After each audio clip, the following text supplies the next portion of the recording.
was at the school it's this day. just, And it's, kindergartners, like I might like. before someone to the third largest company, agency in the world, I was just So moving Lindsay off. goes in and plays Now out I've with got me, to she's deal like, with hey, you 15 guys, different I'm Gigi's daughter, departments and they're like, security, "Hey, and she's like, she's not there, commission. she's been there, we're like, I gotta get it all done. But they didn't want you.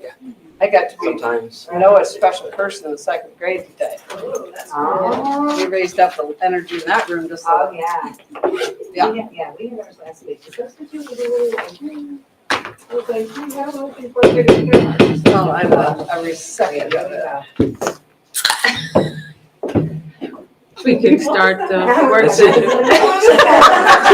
I paused to let Really you have to finish, Kelly. We're just talking. I watched it. I ding dong. I was told by several people to make this a fast meeting today. I'm under pressure today. You might actually start the meeting on time. Doug, I might be legal tonight. I'm here. Thank you. Lindsay, it is all yours. I didn't know if it was gonna be like some fanfare or No, marching band. did you hear that, Lindsay? Okay. I'm under pressure to make this a short meeting today. Oh, don't worry, there are like 7 slides, so. Okay. I have brought the lovely Katie Marhide with me. She is a counselor at Elkhart Academy, and she's also our mental health, our Project Aware. There we go. Project Aware Mental Health Coordinator. So we're presenting Project Aware to you tonight. Do I click the buttons or do you click the buttons? You can use the keyboard up there. So what is Project Aware? In 2001, Elkhart received a grant from the Indiana Department of Education, the Indiana Division of Mental Health and Addiction and the Substance Abuse and Mental Health Services Administration to increase awareness of mental health issues impacting our students and develop and expand school-based mental health services. So just some grant basics. For grant funding, this is a federal reimbursement grant, which means we pay for everything up front and then we submit paperwork to be reimbursed. The grant is for about $780,000 per year, and Elkhart has received the largest grant in Indiana so far. Grant length, the grant cycle runs from October 1st to September 30th, and it is renewable for up to 5 years. It is contingent on the Indiana Department of Education receiving the federal funding, and then they notify us, yes, they received the funding, and that the grant monies have been distributed. Project Aware Mental Health, we have to, as part of our grant requirements, we have to appoint a Project Aware Mental Health Coordinator, and their salary, Katie, is paid out of this grant. We have to work towards initiatives that increase mental health access and community engagement. And I'm going to pass it over to Katie to talk about our Project Aware goals. Okay, so like she said, our goals were created by that Project Aware at the IDOE. So we use their goals to cater them to our district. So the first one is develop and expand school-based mental health infrastructure. 2, develop a multi-tiered system of support, MTSS. 3, increase capacity of school staff to respond to mental health issues. 4, provide professional development opportunities for educators. 5, increase capacity for early identification and intervention for mental health needs. 6, we can't really see, use evidence-based mental health. I think it is interventions or something before interventions. Tiered Tiered interventions, thank you. 7, universal screening for student populations to identify who needs mental health supports. 8, develop clear referral pathways. 9, increase student and family access to treatment. 10, increase partnership with community health, mental health centers or MOUs. 11, develop collaborative initiatives for engaging students and families. Oh, oops. Sorry, oh gosh. Go pin. There we go. She said calm. enter and I Stay calm. just started hitting buttons.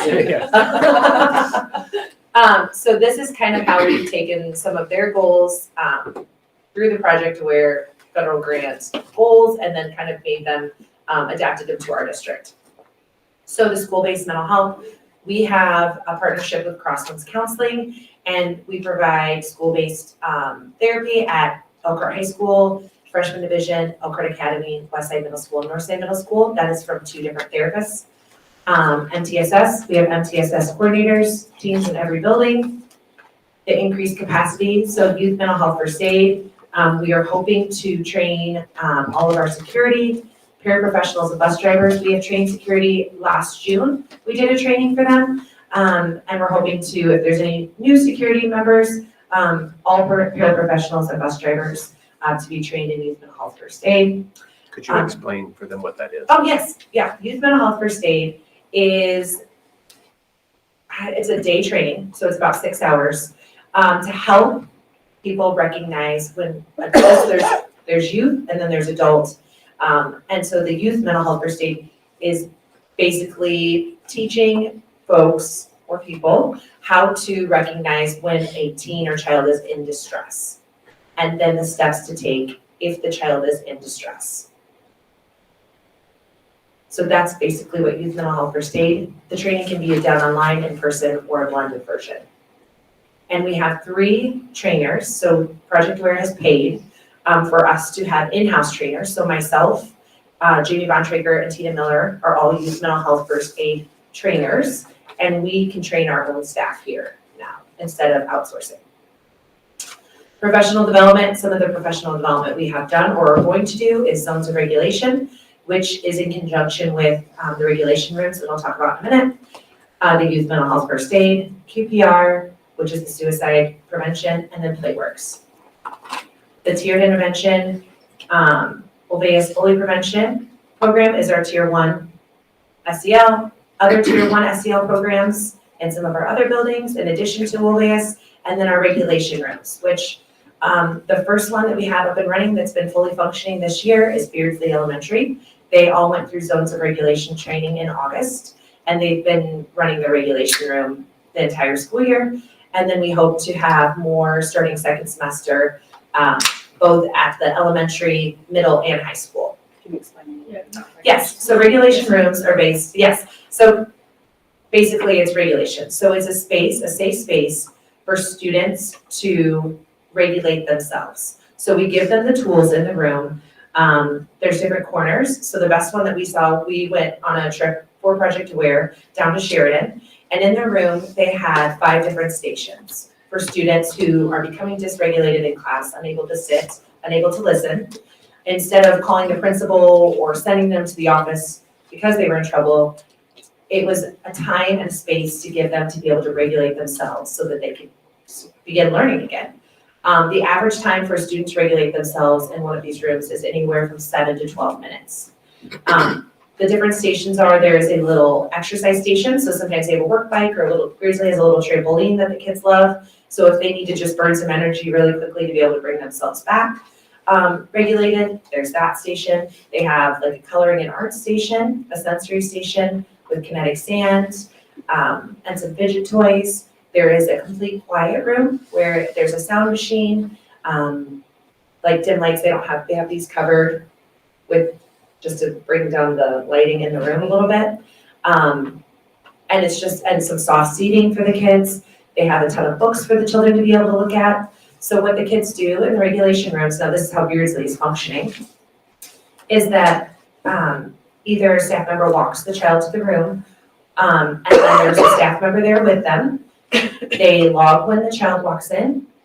The child just says what level they're at or color. Beardsley use colors, so they'll say like I'm a yellow, orange, or red. And then they give them 5 minutes, then they check in with the kid and see if they've come down to blue or green, and then if they need an additional 5 minutes. So is there a staff member in the room with them Yes. at all times? Yes. Okay. Mhm.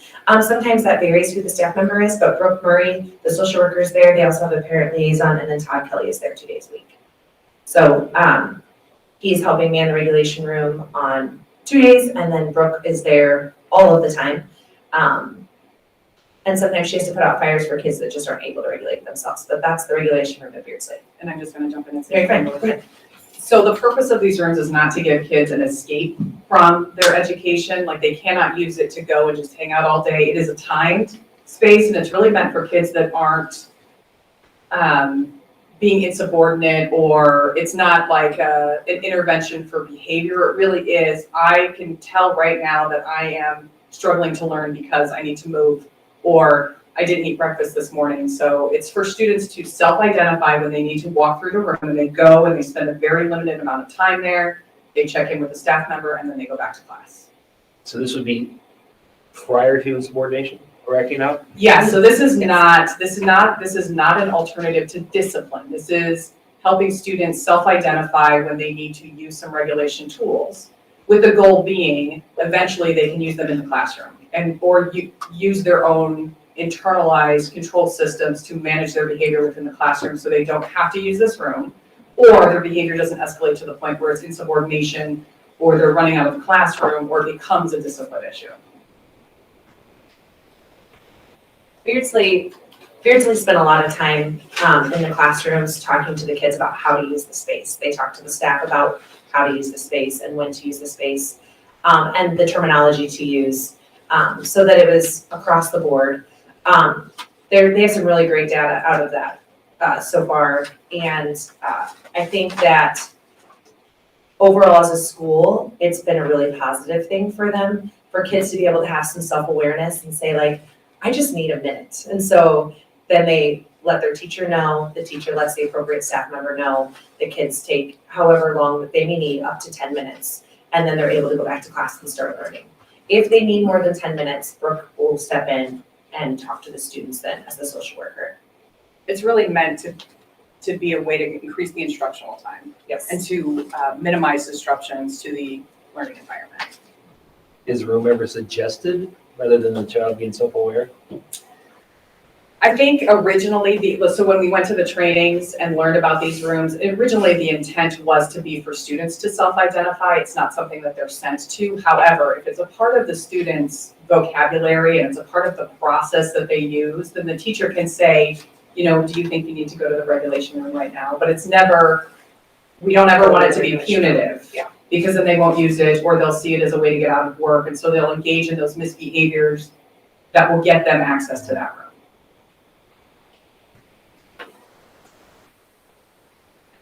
Okay, sorry. So the zones of regulation is the language and the training that is used for the regulation rooms.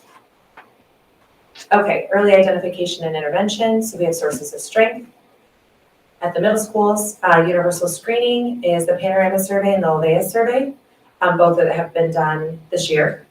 Olveas has not been done yet. Oh, Olvea has not been done yet. I'm sorry, this year. Panorama just finished about 3 weeks ago. So we use Panorama in two ways. There's the SEL survey, and then there's also the student success platform. And that syncs up with our with PowerSchool, so that we can pull in academic data, attendance data, and behavior data. And it's in a very, so I'm trying to think. So our MTSS teams use it to identify students who are struggling in specific academic areas. It's a lot more user-friendly than PowerSchool is. So I can pull up the high school. I can look at specifically 10th grade.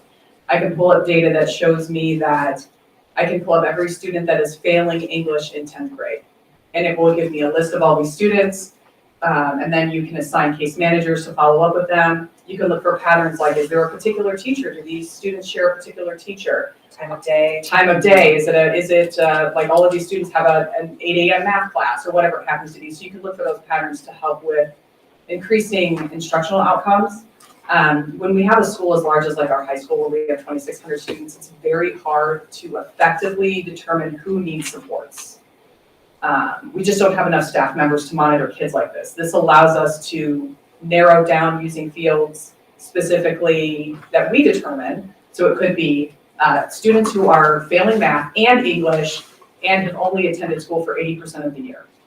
Then we can get a list of those students, we can target them for interventions, figure out what's going on. The MTSS team can, Yeah, all of our MTSS teams do this. So when you use the panorama and you break it down and you figure out these groups, and that's when you bring the parents in to help you with that after you've identified them? Yeah, so like if our MTSS teams can say, okay, we're identifying these 15 kids based on the parameters right now that we've chosen halfway through the year. If they're struggling in math and language arts and they're failing maybe science as well, we need to make sure that these are the group of kids that we're targeting, for interventions. They notify the parents that maybe they've been referred to the MTSS team, they're gonna start looking at the data. Parents are invited into the meetings to talk through, what does that look like at the high school level? What does intervention look like? What are some things that might be going on at home that's information that we might need to help support the student?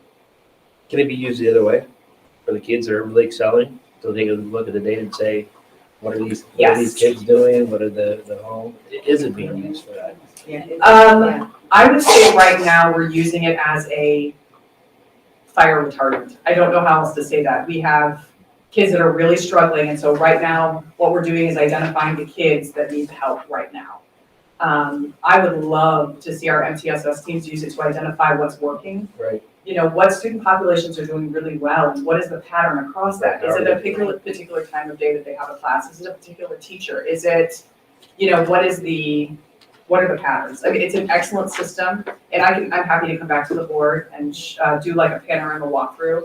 What I'd have to see is how I can show you that walkthrough without identifying student information. So that's a hard part. Yeah, so I wanted to show this part of this presentation, but I can't without bringing up student information specifically. So I'll ask for like a test account or something. So you can see what it looks like and how it works. Well, I like what you're saying too, because sometimes I think that our staff, parents, students need to know that they're doing well. The ones that are doing well need to be recognized for that, because it seems that we put a lot of, obviously, effort into kids who are struggling that, we're missing the African excellent things that are happening. Yes, and right, the squeaky wheel gets the oil. And so I think that And you can tap into those teachers and figure out. exactly, what they're doing so that what you can strategies get are a you yes. using? And that's, Yes. yeah, Does that go all the way down to elementary level too, Yep. the panorama? yep, it's kindergarten to 12th grade. Right. So every school, every administrator, every MTSS team member, and our teachers have access to it. Our Yeah. teachers can look at their data specifically Good. as well. And this is the third year that we've used it, and everyone's been through training on it. I would say that we use it to varying effectiveness in different schools. So I think now that we're kind of out of that odd area, last year was really our first year coming back full-time to school. Now we can actually start ramping up and using some of the data to be very targeted.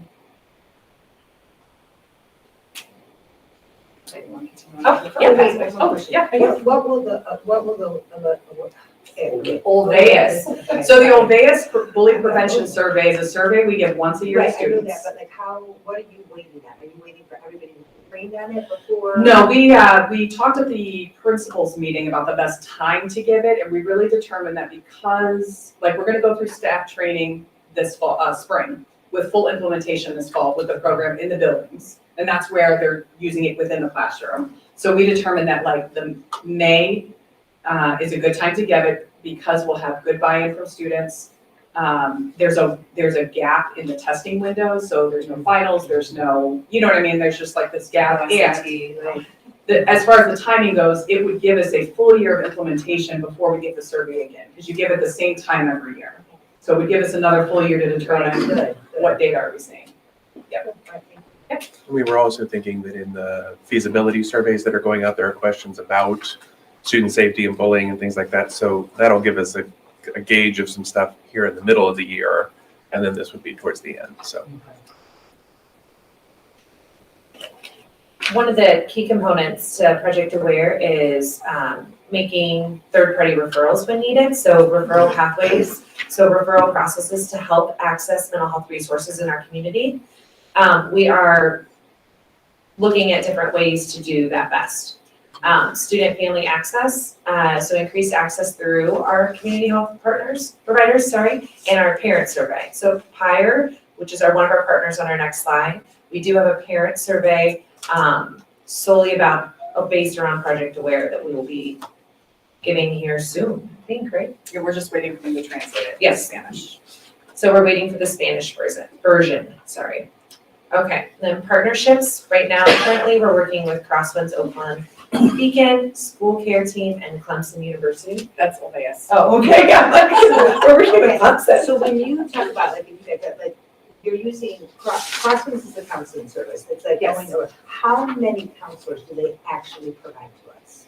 So we currently pay for 2. Okay, so 2 oversee all the needs of the high school, No, so this would be very specific, like tier 3. This is tier 3. Yes. In our buildings. In our bill, so we're not, Okay. what we're trying to, the gap we're trying to breach is that once we get to that tier 3, what happens is we contact parents and say, hey, you should reach out to Oak Lawn, you should reach out to Crosswinds. But sometimes transportation or costs are Right. an issue, and so this, we don't have to, like with the grant, we're able to help provide that in-house. In-house. Yes, And and so so the they're, parent is interested. yeah, and then they don't have to figure out transportation or, it's not medication management, that's So not, they're coming into, so the counselors are coming into our building. With Correct. just parent permission. From the Yes. parent permission to do tier 3. individual counseling. Individual. And and that is specific only stuff. if they do not have the means to get there, right? Is that how you're doing that, or? And with the, like the population that we do target are parents that maybe struggle a little bit more with accessing mental health resources. So we try to target our, like students who struggle socioeconomically, or maybe live in homes. Many of the referrals do come through MTSS too, Yeah. so. Okay, sorry. You're okay? Okay, so additional resources, so other things that we've been working on is Preventure, which is an evidence-based substance abuse prevention program that's targeted based on your personality type. And it is with Beacon, in partnership with Beacon. It is a program through Overdose Lifeline, and it is to help prevent our students have substance abuse issues. It is not currently being in the schools. We've only been trained in how to run the groups. So we are not doing that currently yet. Evidence-based youth suicide prevention, that's the sources of strength at the middle schools. The youth mental health first aid, which we talked about a little bit. That's the 5-step action plan for how to help youth 12 to 18 in crisis or non-crisis situations. There's the perfect definition. There you go. Or how to recognize a child in distress. And then the mental health libraries, which we just ordered for all of the buildings. So each school received $1,000 to purchase books for students and staff, or both, a combination of the two, on different topics. So they're choosing, the principals and the social workers chose those books at each building. And to give you an example of the books really quick, I think Cleveland ordered for each of their teachers 180 days of self-care.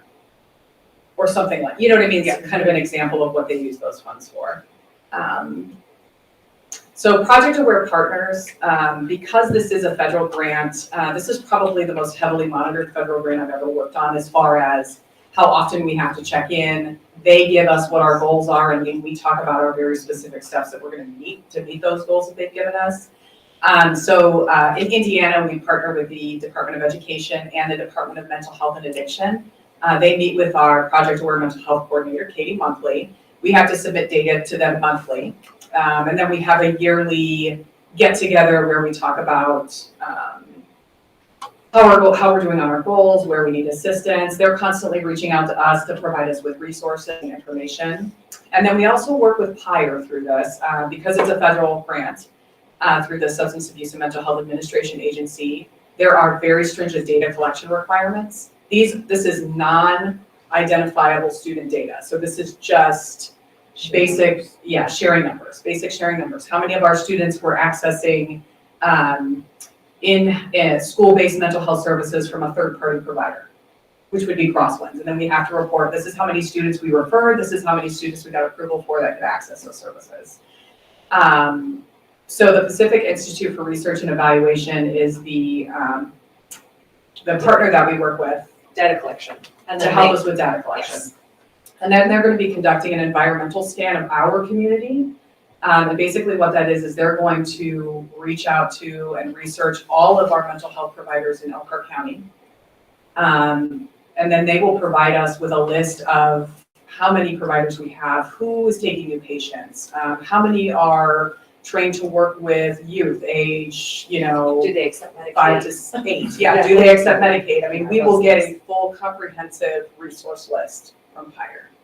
Are you able to take a portion of the grant and set it aside for financial resources for children to get counseling, or is that not an option? I mean, not necessarily set it aside because it's a yearly grant. And so like this year, our grant cycle opened October 1st. We have to submit a budget, a detailed budget prior to that. Now, we will pad it with stuff for crosswinds, or I might say, you know, we need a certain amount to help pay for referral services for outside resources and stuff like that. So you can utilize it there. Yeah, but because it's a reimbursement grant, we can't hold the money. We basically have to spend the money and then ask for the money back.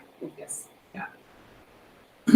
What type of follow-up or data do we look at for students who are referred, students who are going through the program, how it's impacting them and changing, you know, their performance? So last year was our first year. And I think that Indiana, the IDOE was kind of building the ship while they were flying it. We didn't find out that we had received the grant until 3 weeks before the grant cycle opened up.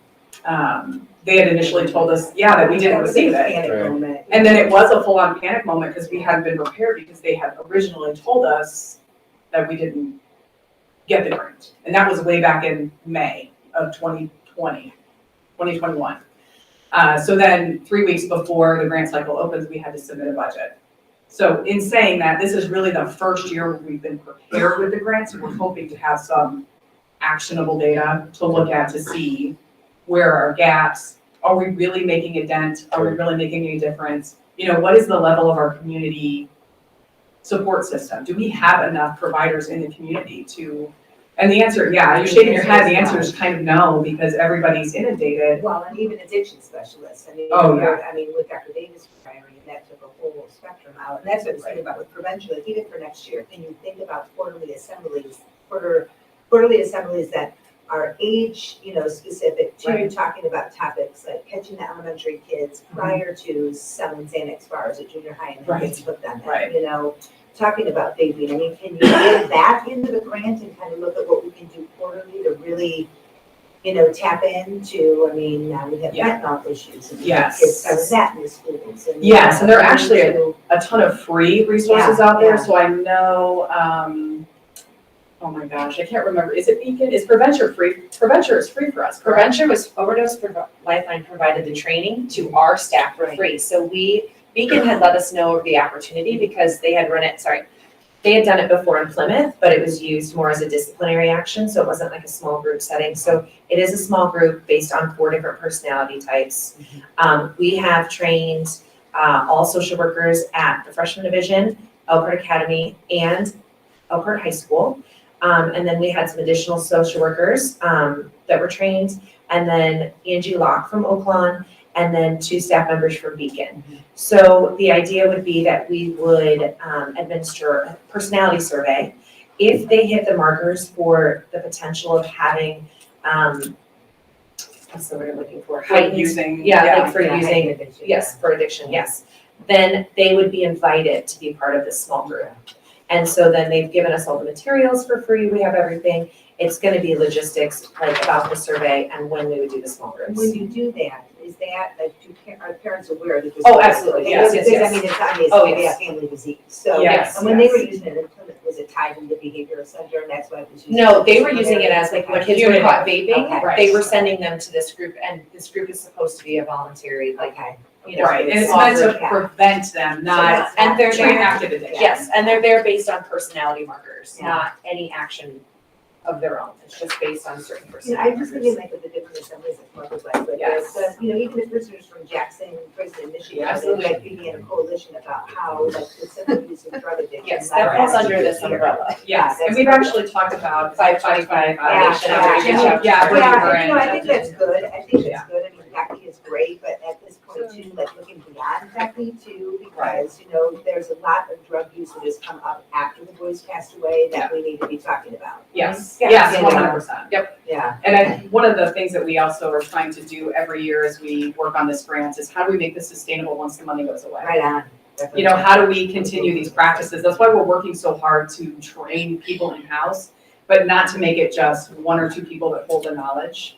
And possibly holding partnerships with our Yes. community members to see Yes. how valuable this is, that when this tapers off, the money is already back Exactly. because they believe in it. Yes. And PIRE is so essential because the Yeah. data we do collect through everything that we do is only just gonna show the improvements in both our referral processes and this number of students being helped.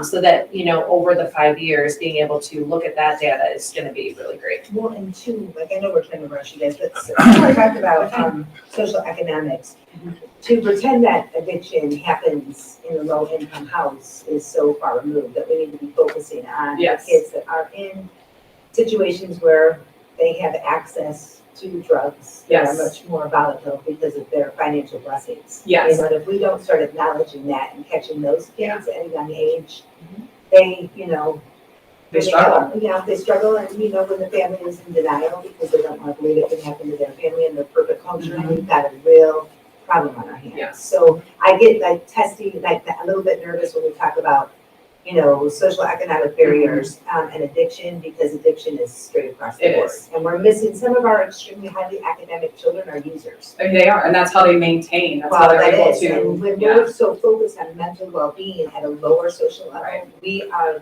missing catching these children. Right. I actually kind of tell this story. I'm from the Chicago area, and one of the last places I lived was Joliet, Illinois. Very similar, almost kind of in the demographic breakdown in Elkhart, but it was a heavily Catholic community. And one of the biggest drug busts in Joliet history was at Joliet Catholic Academy, which, if anybody's seen the movie Rudy, I mean, and it really was. It's the kids that have the means to access those resources. And Well, and not just Yeah. Catholic schools. no, this just happened to be this particular area. I mean, yeah. This was just in Joliet. And I'm like, This was- wait a minute. No. Listen, I'm a Detroit Catholic girl. I can tell you. No, it's okay. I'm No, not the only I was one not out calling there. out parochial schools, for sure. My family's Catholic. it's okay. Okay, I have, Irish Catholic. I have some questions. Yes. So this survey, how do they develop these markers to determine who is a potential addict? You mean for prevention? Well, and that's something I can share with the board. I didn't bring any of the survey with me today. I can pull it up too for you. It's through Overdose Lifeline. It is a heavily database program that just asks simple questions based on personality types. The 4 personality types are negative thinking, impulse control. Oh my goodness, there's 2 more that I'm not gonna remember now. Yeah. I think it really is meant to, are there red flags when you answer certain questions that would lead us to believe that you don't have the skills that you need to manage yourself outside of using substances? Like you are at an increased risk to use substances. And again, it's a completely voluntary program where With parent permission. with parent permission, that would happen at the high school level as in a small group setting, so 8 students max. I just wonder how you can determine that a middle schooler is going to, have a drug problem or an alcohol problem. Because Well, and again, as a recovering alcoholic Yeah. and a former drug user, I was raised in a conservative Christian home, middle school, I didn't think about anything like that. Yeah. It wasn't until I was older that all these problems started coming. And so I just wonder how they're able to identify this. Well, and you might not have been identified had you taken that survey when you were in middle school, So, and we're not giving the survey to middle schoolers either, this is high school. Okay. So this is high school, so these are high school students. Well, by high school, I was smoking dope in Wow. at Memorial. So. And again, the program is targeted, is targeted just on personality traits that I hope my make someone mother-in-law more isn't listening successful. to this. As your court appointed attorney. Hypothetically. Yes, a friend of mine Yes, asked. thank you, thank you. Someone I knew. It's great though to talk about it in terms of yourself, because then people really understand that, we understand the stakes here. Yes. And it is everybody. It is every child Yes. is going to be vulnerable in this society with the access and the things that they see online and what they think is cool or not cool or whatever. And the mental health crisis we are in, partly because of the pandemic and the fallout from all of that. There's a lot going on, and I just want to commend you guys for really looking at this and working at it hard. You guys are going to be frontline, because I just heard a statistic that was terrifying to me as a medical provider. Our family's medical provider. The number of people that are retiring early now from not only medical practices and different, but practitioners of all kinds are just saying, I can't do this anymore. And they're not, it's federally regulated how many, like, for instance, new doctors can be trained. Oh, I didn't know that. Yeah, I didn't know that until recently either. I was like, why can't we have more, la, la, la. Yeah. And that's not something that the universities get to say. They are regulated as to how many, say, ophthalmology positions that they can offer in a residency each year. And each university has that same regulation. And some of them are, like IU has a lot, which is, it used to be 7, now it's 6. You know, but Kellogg in Detroit is 3. Yeah. 3, you know, and you're like, why? You know, and none of it makes a total amount of sense to me when some of that regulation gets happening. But what I'm saying is, you guys are our mental health workers and all of our social workers and anybody, all of our teachers, everybody is going to have frontline first contact, are all frontline people right now in terms of this. And it is epidemic. And we have to assume that everybody has access, and we have to assume that everybody has some mental problems. Yeah. In a way. 100%, You know, yeah. I sure know that I've been struggling a bit. And it's like, you know, and I have great brain chemistry. So that's like, for me to even say that, you know, because with great brain chemistry, you're like, go through life pretty good. Yeah. But to recognize it even, that there's some stuff there that's starting to wear on you. Yeah. So I just want to commend you guys for doing all that you can, and know that, you know, I know I'm not going to be on the board any longer, but if there's any way that I can be a support, if I can be a cheerleader, if you can know that people really do appreciate what you do and what our teachers and our social workers and everybody else is trying to do in our district, it is heroic what you guys have bitten off and what you are about to face and continuing to face on a daily basis. I want you to know I appreciate it. Thank you. And we appreciate you being open to talking about this stuff and sharing your experiences, because the more we can reduce the stigma around mental health and taking care of yourself and Yes. wellness in general, and what does that mean? It's not just going to see a therapist, it's exercising, it's eating well, it's, you know, self-care, that kind of stuff. The more that we can have conversations about it, the more it will allow us to help people. Yes. You don't do the questionnaires till high school. That, you know. For prevention, yeah. Okay, prevention. Yes. But you can start maybe finding subtle ways at the elementary level to kind of begin the Yes. discussion, so we can start to catch them at different levels, right? Yes, and I'm not sure that, like, that's something we could definitely research, like what programs or what does it look like at the elementary level to talk about, Yeah. like what do they address specifically? Because you know, there are 5th and 6th graders who have access and can, you know, bring that stuff to school, or they use it at home, or whatever it happens to be. So it's hitting younger and younger. Yeah. They're just getting so much information that we It were is, yeah. before able to control. Yeah. We're just not Oh, yeah, controlling I it. mean, when we, No. that's why we should never send these iPads down the camera, so that way they don't have nonstop access. Oh my gosh, I have teenagers and I hate social media Yeah. with a passion. I No, hate it. I mean, it's Yep. the least amount of technology. Any kind of screen. Yeah. I'm just like, stop staring at those screens. Right. Are there any other questions that you might have? I know, I have a question.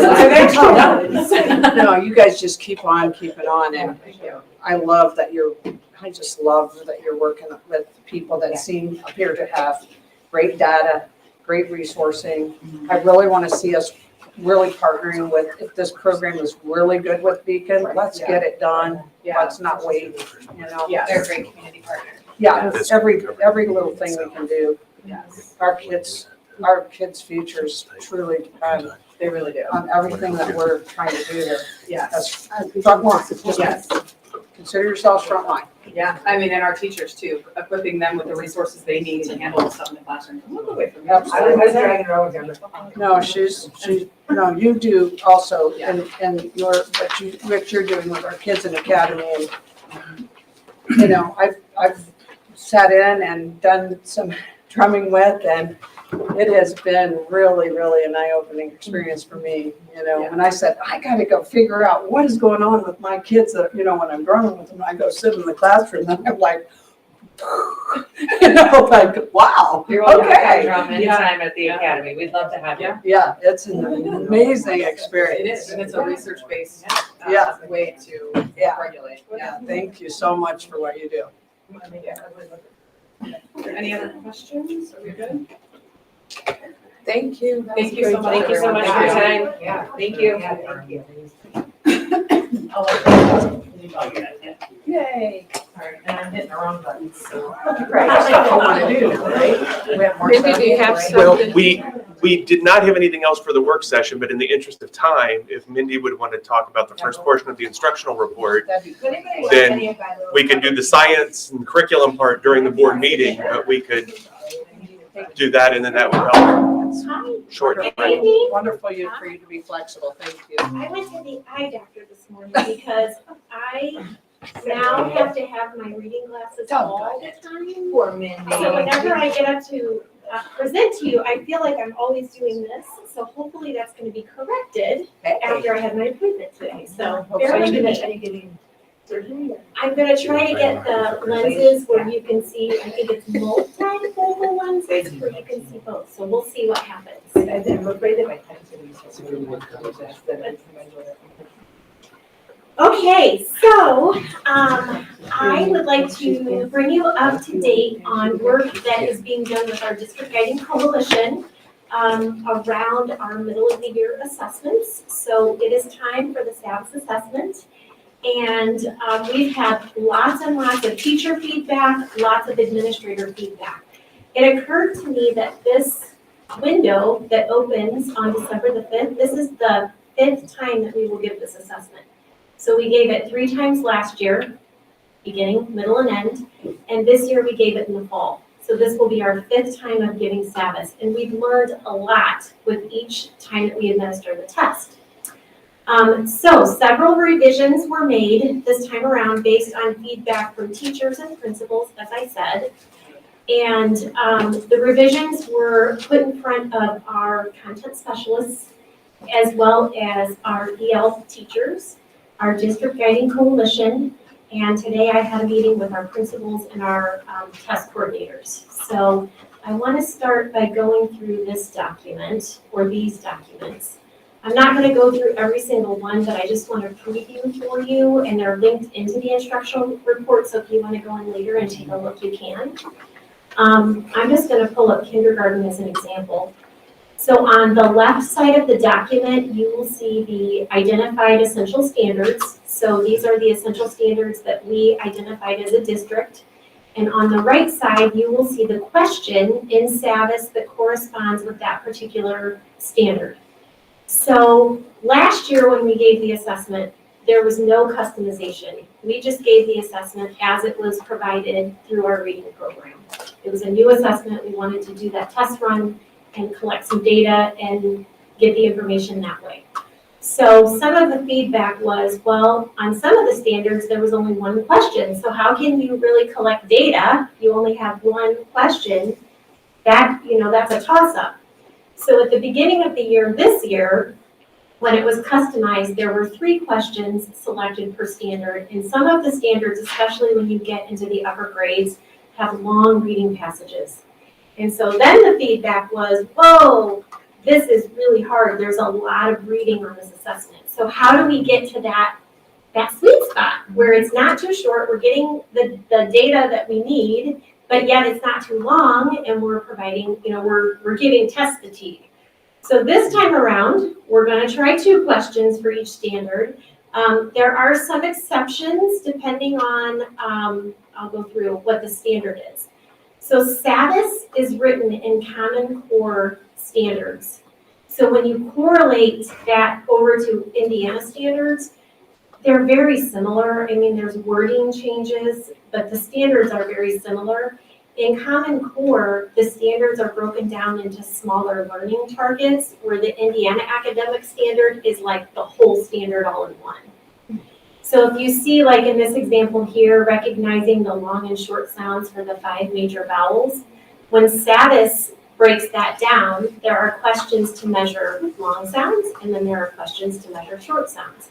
So rather than have 2 questions for that one, there will be 4, because we really need to make sure our kids, we need to have data. Do they know their long sounds? Do they know their short sounds? And keep in mind also that we do have multiple measures of assessment, so it's not just SAVIS. We have our checklist, we have math fluency. So we're able to kind of take all of those data pieces and triangulate it to see, are all of those data sources telling us the same thing? You know, is one measure telling us something different than another? And as I have studied the data, you really do see correlation across those measures, and we're working with principals big time on looking at those multiple measures and helping their teachers to interpret those reports. So this one, high frequency words, in order to know if kindergartners know their sight words, you have to give them more than 2 questions. So that's why this one has multiple questions. Okay, so that's how you kind of interpret the revisions. One big difference from beginning of the year to middle of the year, and this was the case last year too, so teachers will not be unfamiliar with this, is starting in the middle of the year, every student K through 6 will have a writing prompt. And that's really important because on iLearn, they will have a writing prompt. And I've said this before, we really need to have kids practice these and be exposed to this type of question so that when they get to that iLearn test at the end, they're not surprised. They've seen it, they've had practice with it. Kids in grades 3 through 6 will actually practice typing so that they've had some exposure. Okay, so this is the writing prompt. So for every document, the beginning of the year had 30 questions and 4 passages for kindergarten. And keep in mind that some of those, just like I showed you for sight words, because 30 questions, that is a lot of questions, but when you're doing sight words, it's quick, like identification of words. So that's important to understand that. For the middle of the year, I've got it down to 21 questions. The beginning of the year, kindergarten students listened to 4 passages, and for the middle of the year, they'll listen to 1, so that's a decrease there. If we were just to give the SAVIS middle of the year as it's given in the reading program, it's 31 questions. So we're at about 21 questions, so we'll see how it goes. We'll see what data we get back, we'll see what feedback we get back from administrators and from teachers. But I felt it was really important to respond to our teachers. I actually went to some buildings and had some sit-down meetings with folks and just trying to find that sweet spot in the middle. I want to show you an upper grade as well. So Mindy, you said that all of the people that you've talked with were your guiding coalition, your principals, your EL, and they were all helping you get to this point so far. Giving feedback, Okay, providing feedback. So there feels like to the other teachers and people, they know they were represented and people are actually understanding they have a voice where this is concerned. Yes. Okay, perfect. Yes. Wonderful. Thank you. You are welcome. So for 5th grade, this is an upper level, and you'll notice the blue. And blue, as I presented in the past, this is an iLearn standard that is going to be on there. I call them light bulb standards. It's a 12, meaning basically that's how the state codes it. This standard for sure is going to show up on iLearn and probably going to be several questions. The green ones are also going to show up on iLearn. May not have as many questions as the blue, but it's going to be on there. So these are the standards that our teachers have selected, the critical standards. You'll see over to the right the passages and the questions, and you'll notice like this one is quoting accurately from a text when explaining what a text says explicitly and when drawing inferences from the text. So students have to be able to do these 2 things. So over here in SAVIS, questions 1, 2, and 3 test whether or not the students can quote accurately when drawing inferences.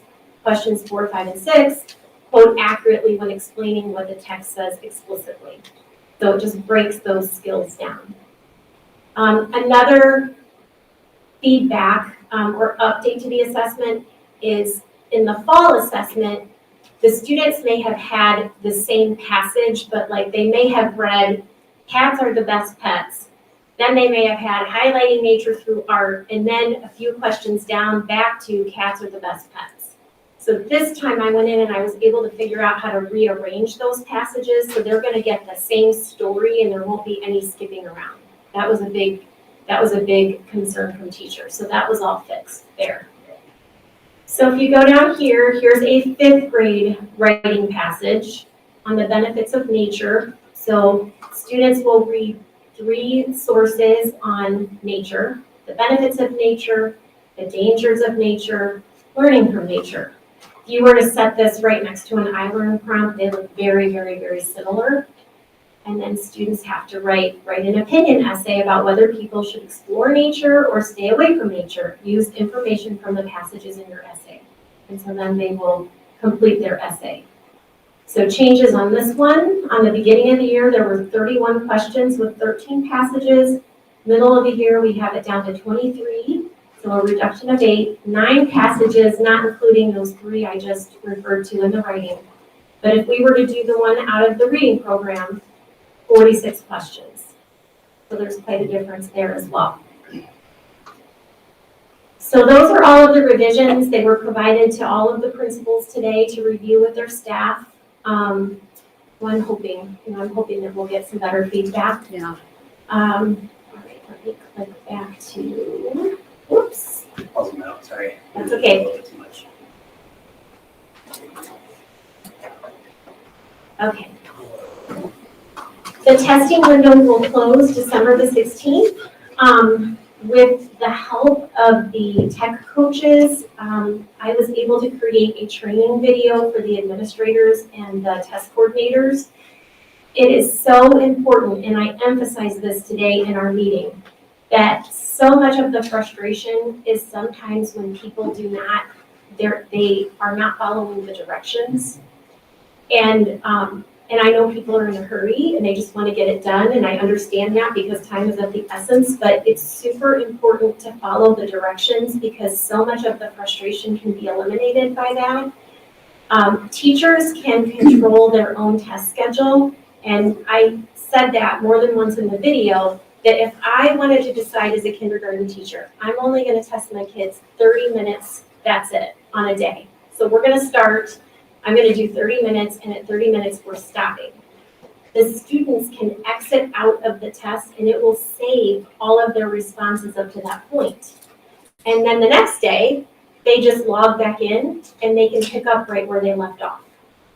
So I emphasize, please, please, please show the teachers the training video because that's in there, and people don't have to test all in one day. They could spread it out over the 2 weeks. They could say, we as a team just want to do 5 questions. So there are lots of options for teachers in their test schedules. The other recommendation, especially for kindergarten and 1st grade students, is teachers can project the test items up on their projector. All of the items are read to the students in K1 and 2. So they can project those items up on the screen, press play. It will read the test question, it will read the directions, it will read the passage to the students. So the teacher could say, okay, student, we're on number 1.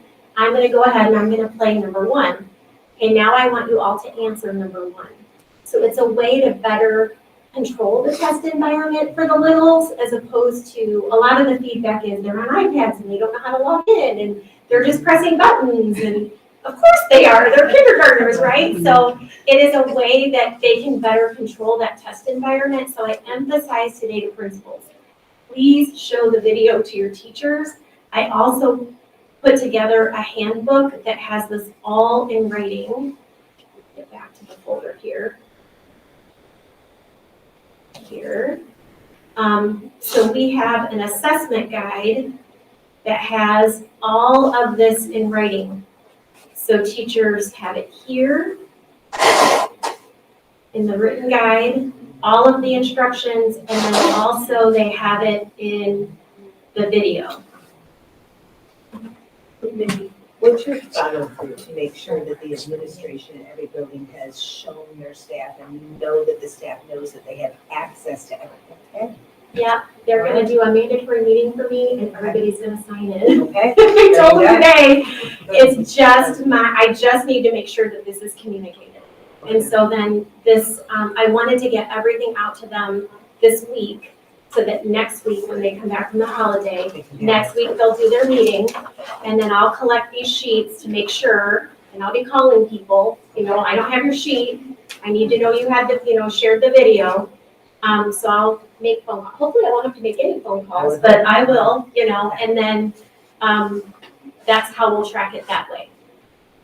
Does this alleviate the stress at the kindergarten level, knowing that they have the opportunity to control how long they test when they have to do all of the other testing? So when you do this in the beginning of the year, this kind of alleviates the stress off of that? It should, Okay. big time. I mean, because you as the teacher can control your schedule. So at the beginning of the year, when kids come in and they don't know how to handle those iPads, I would just project it up on the screen and do it that way, because then you as the teacher can walk around the room and you can better monitor that. So, I mean, I have tried to give them based on all of that, tried to look at every single thing and say, okay, here's how you could do that, here's how you could do that, here's how you could do that.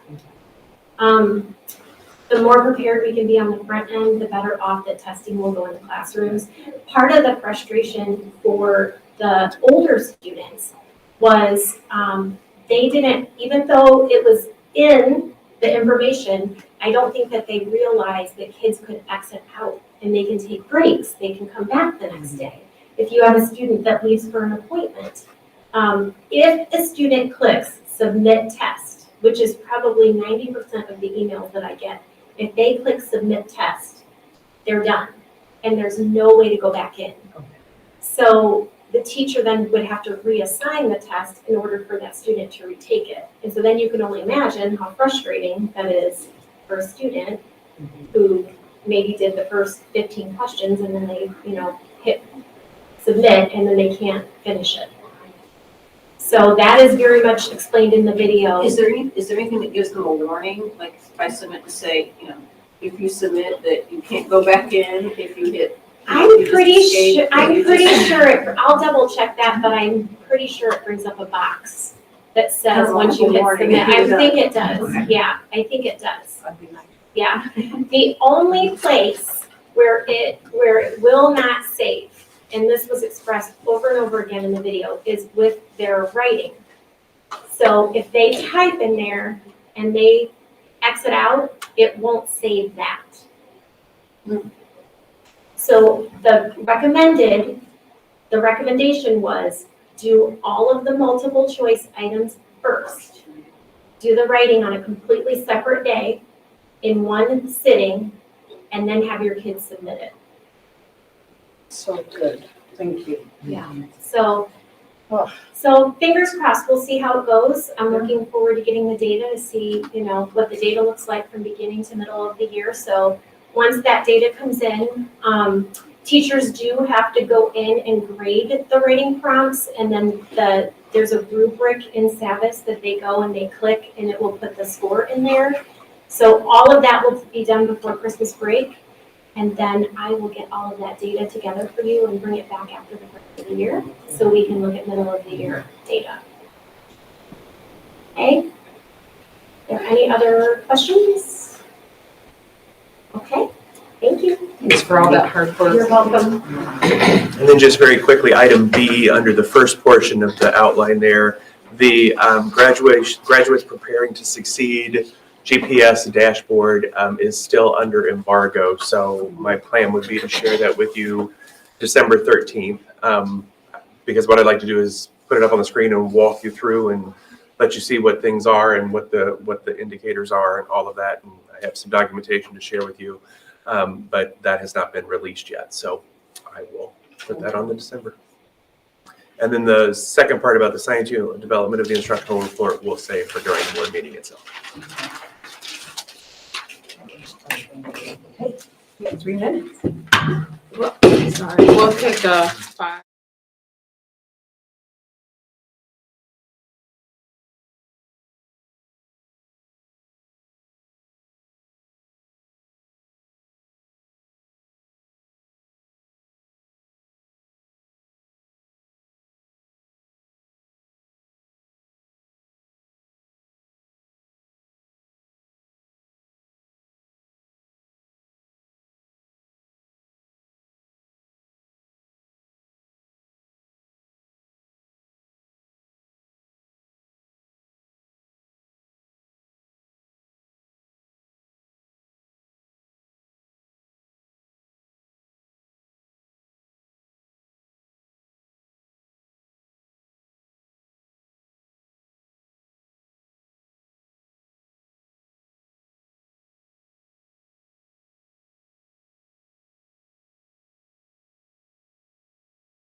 You want to stand for the Pledge of Allegiance?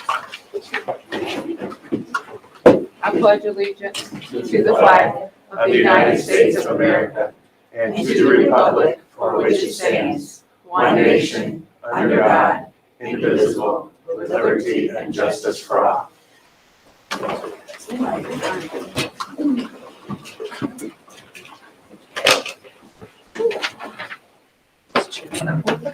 Good evening, everybody. Welcome to the board meeting. A and D on the. Oh, I'm sorry. The Elkhart promise. Every student is known by name, challenged, and supported by highly effective staff, and in partnership with the community will graduate career, college ready, and life ready. Each person will have, if you choose to, opportunity to speak at the end of the meeting. You just need to fill out the form in the back of the paper that Dora's handing out. Fill it out and give it to her. You'll have 3 minutes at the end of the meeting. After each agenda item, I give you an opportunity to speak after each agenda item. So we will start the board meeting with the moment of pride.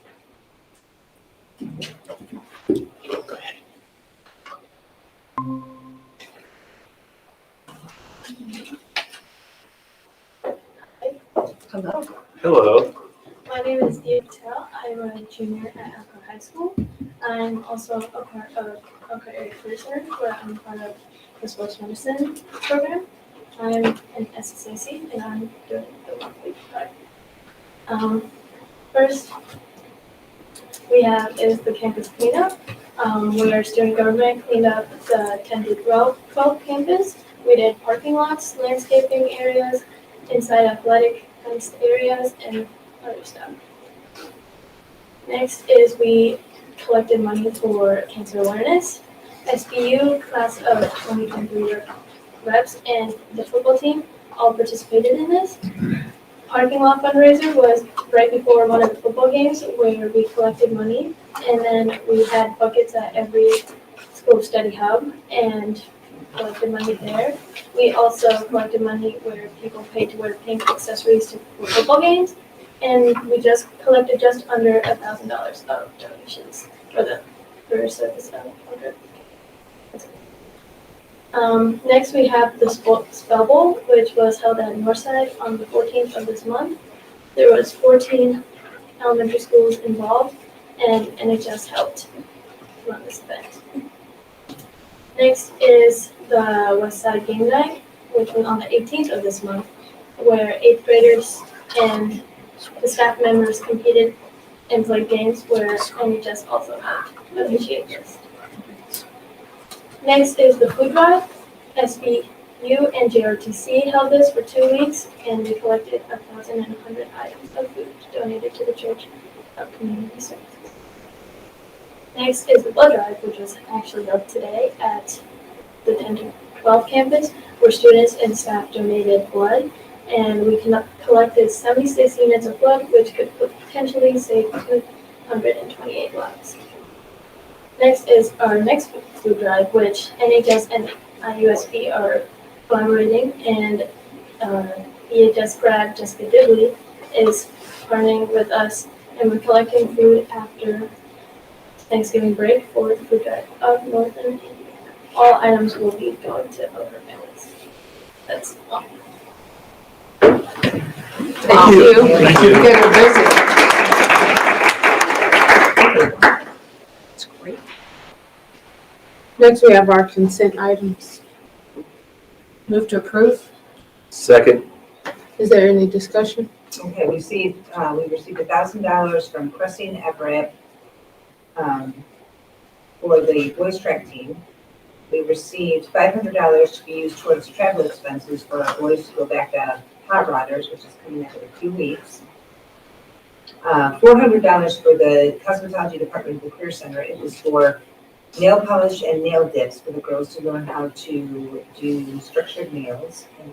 $1,000 from the Sarah Crane Foundation for the boys track team. And then $500 again from Hoosier Crane, and that will be used for our wrestling program.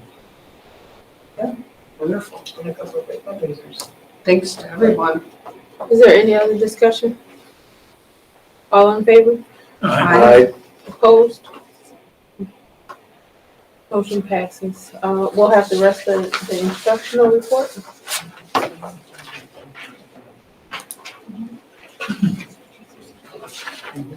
Okay, I'm back. Welcome back. We love having you. Righty. So tonight, I would like to talk to you about science. I am so proud of the work that our science committee is doing. This year, I am working closely with not only the science committee, but with Courtney Moreno, who is our science content specialist for the elementary. Douglas Hunnings, of course, who continues to be our science coordinator, and Billy Joe Etchison, who is one of our tech coaches. And so the three of us, I call them the dream team because they honestly are a dream. We have been meeting to plan for our science committee and figure out what our next direction was. So if you can pull that down a little bit. Okay. We are also going to be inviting Lauren Van Goey and Dodie Norris to join our team. In fact, they attended our first science committee meeting because the focus of our team this year really is to collaborate on how we can make science more cross-curricular.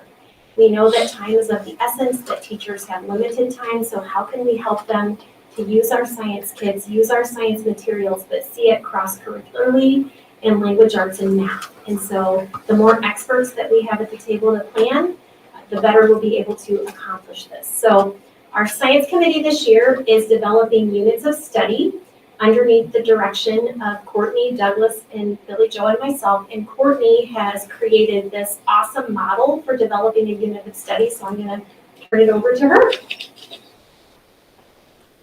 Hello. Hi. Good evening, everyone.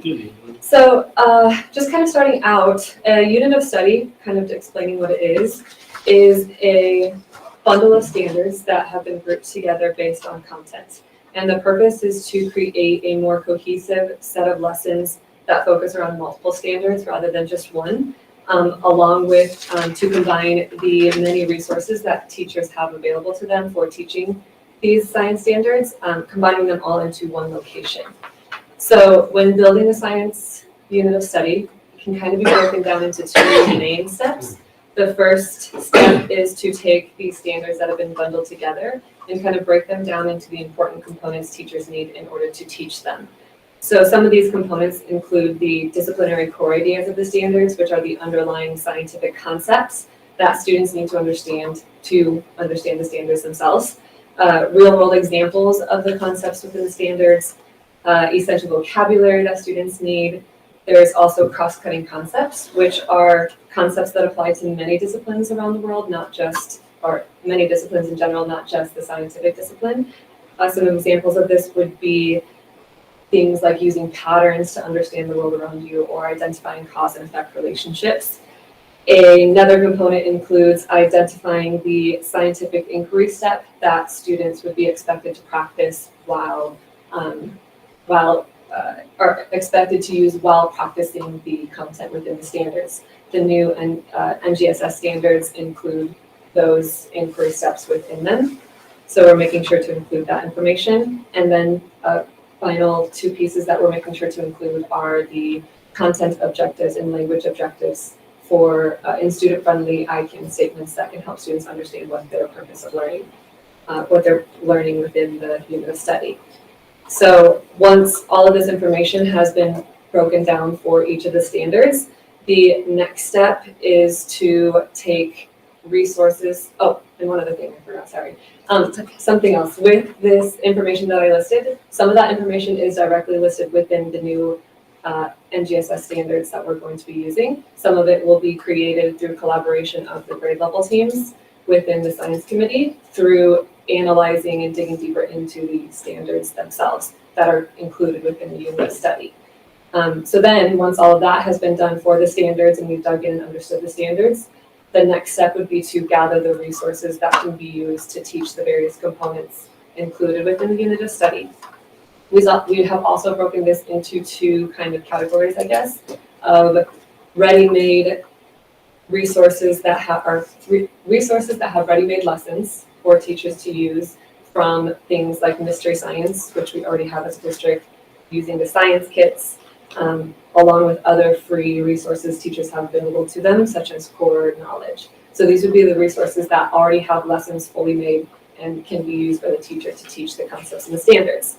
The other category would be more of the cross-curricular resources or activities that can be used with the purpose of supporting what students are learning in science and applying them in reading time, writing time, different blocks of periods throughout the day in order to get that cross-curricular focus and application happening. Some resources that could be used for this or that we are planning to use for this include resources such as the STAVIS curriculum, the math expressions curriculum, the social studies curriculum that we'll be using, and other free resources such as FreeWorks or Newsela. We'll be designing activities within Seesaw that would apply specifically to these skills learned or the content learned in the units of study. And then there's other resources too amongst those. So once all of that work is done, well, I should say, since the whole purpose of doing all of this work is to create units of study that are accessible to teachers around the district, everything for each unit of study will be recorded onto a common template in order to create a cohesiveness and an ease of use for teachers. So each grade level group that's designing a unit of study will use will edit the same version of a template that they will simply enter in the information that applies specifically to the standards that have been bundled into that unit of study. And that is pretty much the summary of the various things we're working on. And kind of you can dig deeper into each piece, but that's the overall organization of what we're using to design these units of study. Can you click on your model so we can see that? Oh, I can, yes. Yeah. So this is kind of the instructions, I guess, this set of slides. So each slide is connected to the various components I mentioned for the standards. It breaks down and explains the purpose of each component along with where to find it, if it's located in the standard, and if it's not, how to create that or how to collaborate to fill out that information. And then as you continue on, the resources are, that one, yeah, that would be great. The resources are explained to you as you continue through those slides. And then this, and if you click on that, thank you. This here would be the template that teachers can use within the committee when they're designing their unit of study. So it has a location for each of those components that I mentioned.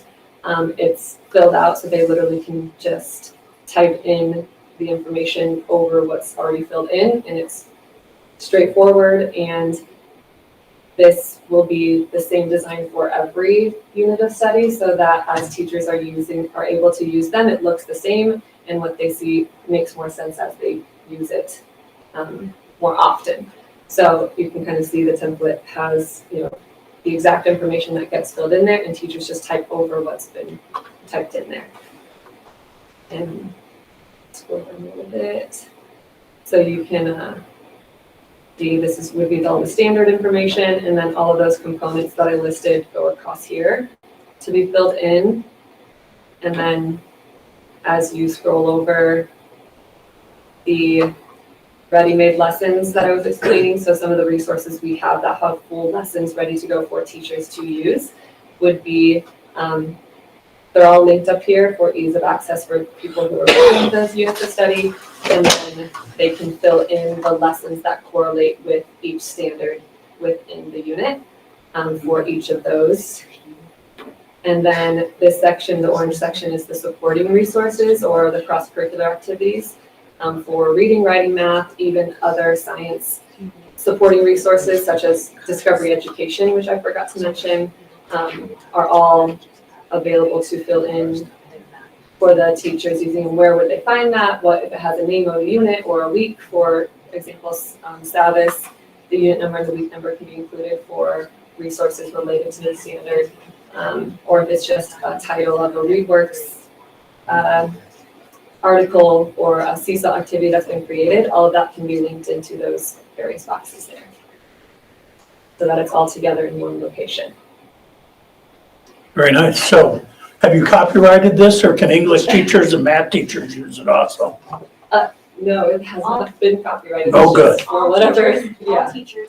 We started, as the planning started, Courtney put that beautiful presentation together, and we thought we really ought to do this process with our committee, focusing on one grade level to walk them through the process of how to do this. So we're currently working with a third grade on science standard, and once we do that with third grade, then we're gonna break out, our committee members will have the knowledge to be able to go do this in groups or on their own, and we'll pull it back together. So it's a lot of work. I mean, this is a lot of deep curriculum work, and will take us some time. But I think once we get through the first one together, then it'll move a little bit quicker. And our science committee members are really excited to do the work. And in fact, we've had some recruiters on our science committee that came to our first few meetings and then brought others back with them, so that was really good. So with the number of newer teachers and things like that, are you gonna provide continuing coaching so they can understand and not be intimidated by doing one more thing as a new teacher? Absolutely, and I think our goal is with the science kit specifically, we want to increase utilization, and we definitely want, as a new teacher, if I get a science kit, this will be a great resource to know, where do I go to find something for that science standard? How can I get support in doing that? Having Billy Joe on the team, having Douglas on the team, because Billy Joe is providing all of that support through Ed Tech. We've got Douglas going in to provide professional development. We have Dodie as our math coach. We have Lauren as our STEM coach. So having those key people on there as they're doing their work, then they can also refer to, there's a place in science where this can be connected. So that's the larger vision. And something else we're planning to include on here at the bottom section is a description or guidance of suggested ways to use the various resources that have been provided, specifically for like new teachers. Because there's no one right answer for curriculum oftentimes, but for new teachers, it's just nice to be told, here's how you can use this. And we'll include that with the portion once everything's been gathered together, kind of create a explanation guide on how to use the resources that have been included based on the standards that they're meant to teach. This is a lot of work, thank you. Question, so how does this delve into, are we creating new units of study? We've got the science kits for each grade level, and they pick 3. So how do the science kits tie into that? So what we want is for teachers to know to build their units of study around those science kits. So here are the lessons in the science kit that correspond to this particular science standard. These are the new science standards. Here in your science kit is where you're going to tie that connection to that science standard.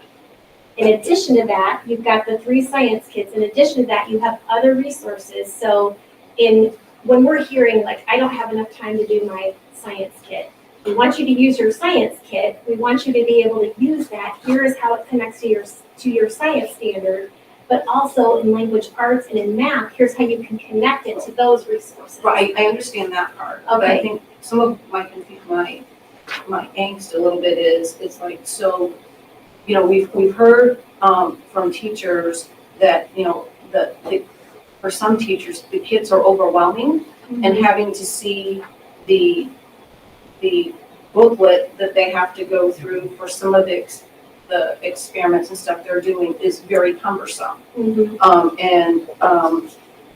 So my question is that there are other resources that Ethos has that are much more simple, less time consuming, i.e. lab in the bag, that for some might be better than the science kit itself that's hitting the same standards. When Lauren visited, what did she feel about that event versus the science kits? Lauren Yeah. Fangoli, I haven't had that conversation with Yeah. him. Because I would be Yeah. curious to see, like, fiscally, if that might be something, like, even at the lower levels, if that is something that we visit instead of just getting hung up on, like, and can that be another resource? Instead of the science kit, have you done the rapid bags at all, Courtney? But No. fiscally, our initial purchase of those kits is huge. Mhm. So for us to be able to say out of those kits, what are essential lessons to do out of the kits? Maybe we don't do all of them, Right, but, and that's the work that they're okay, I talking about. understand that from a standpoint, but I think my point being is what is our percentage uses of the kits overall? Right. Yeah, I mean, like, if we're not using them. If we're not using them, if the teachers find them too cumbersome, they offer another way to do that. I So- understand, but so I mean, our goal is that for the way the investigations are laid out within the kits and making these connections, and we're whittling it down to essential standards and what would be the absolute necessary investigations to do within the kits. So we may not do the entire kit, but what would be the things that would be necessary within it. And that's part of what we'll be doing here. If you continue on to the slides, when you get to the science kit portion, there's a must-do, may-do section of lessons that Douglas Cunnings has created with his team that we'll be using to help add in those lessons into this format. And as a teacher, I think having these other resources and using them helps build your background knowledge on the science content itself, which then makes it easier to use the science kits and utilize them in a way that's going to connect students to the standards themselves. So that it's less overwhelming and seeing the specific lessons, like you don't have to do all 18 of these lessons. Here's these 2 lessons that go with this standard, these 3 that go with this standard, and that will be a part of the explanation that we'll include within the lower portion of this too, to help teachers. Is there a system in place, I don't know, at the end of the year where you kind of review those science kits and know how many we used, how many was left over?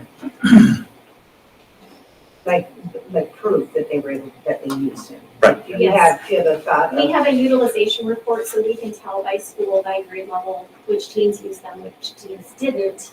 And the takeaway from that information when we received it was, there are some buildings, teachers that are very invested, like Courtney is very invested in using the science kits. And there are teachers that are like that right, in pockets through the district that are very invested in science and are familiar with those kits. And so they know them. right, Then there's new teachers that have to learn the science kits, and then there's kind of everybody in between. right. So when we got the utilization report, our goal as we were thinking about the science committee this year is, how do we get them utilized, especially when teachers are saying time is of the essence. And so this was our strategy in trying to break it down and show them how they could use it cross-curricularly and try to create a template that they could go to quickly to say, here are the lessons within that kit that correspond to that standard. And Courtney, you don't feel like this, like having the teachers go in and have to put all the information in the rubric isn't just another thing added to the teachers that, Well, we'll be doing this within the committees. So when we have our science committees, the members of the committee team will be broken into grade level groups, and we'll be designing this as a team. And then having this available for a resource for teachers once they're finished. and it's, Stephen, if we find out that there's large levels of science kits not being used, is that the time to begin to think, hey, it's because it's too overwhelming, and do we revisit? That's why we've made this Well, like, do move. we revisit that? Well, we Okay, can, I was but gonna say, do we look at, even piloting the school lab in a bag, who See how that teachers have works. used it? I mean, I know specifically from this summer, the kids were engaged with lab in a bag, they loved it. The teachers that were working with kids with lab in a bag was like, we want this, because it was simple, it was easy, they could make it more rigorous by asking questions, take it to different levels, and whatever they do, whatever teachers do to. I guess our feeling is we're very reluctant to just jump away from the kits that we've made this large investment in Right. without this kind of work to support our teachers. When you say understand large that, but is there- investment, is there a it choice? something we did up front and we got so many bags, or is it something we have to do every year? So up front, we made a big initial purchase of those kits. And then annually, we have a renewal fee of getting those refurbished. But we have a little bit of a credit because of not everything being utilized the first year. So we've got some time and some funds that are invested there that we want to make sure that we're fully developing and utilizing properly. Are you pretty excited to get science Yes. woven into, passions. it's your passion? Yeah, I originally my undergrad is in science, so it's Oh. my original area of love. So it's been amazing to kind of be a I'm part of just hopefully so, getting more involved in elementary schools. so happy for you. Thank you. I'm so happy for my grandkids. I'm so happy for me to know that it's gonna happen. It's been such an important missing piece, I believe, and thank you for the hard work to try to make all of these pieces fit. Thank you. Yeah, I'm super excited for you. I can Me just too. see you like almost vibrating. Yeah. And our kids that are science oriented and they will, almost every kid can be, they're gonna vibrate too. Mm-hmm. It's gonna be exciting. I Yeah, love science. yeah. Whether they're science oriented or not, when the kids in the classroom, it's one of my favorite times of the day. It's every year, so. Amen. Thank you. Yay. Another good thing. Is there any other discussion? Is there any questions or comments from the audience? Okay, thank you, guys. Thank you. Thanks, William. Thanks for your hard work, Courtney. It's amazing, actually. It's just- Dr. Twain? First item under new business is the review of the guidelines for policy 3421.02A.